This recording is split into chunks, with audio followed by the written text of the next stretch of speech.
And it's the adapter cable for the IBM color display. I would guess otherwise known as a CGA, kind of.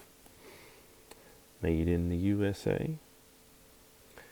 Color display 515-3001, just for future reference. Anybody asks, no, I do not have one of these monitors, so this cable will not get any use at all until I can locate one on the next trip to Texas.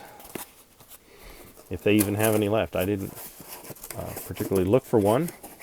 I was only interested in the actual PCjr proprietary monitor.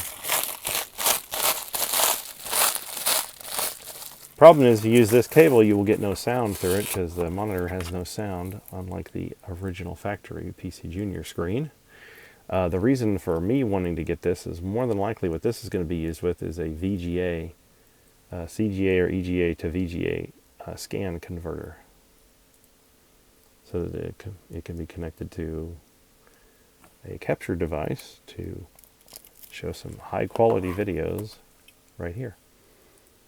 So there you go. It's your standard 9-pin. Focus, please. Focus. Hello. Well, you know what a 9-pin looks like, right? There we go. And the weird little pinnage on the back here.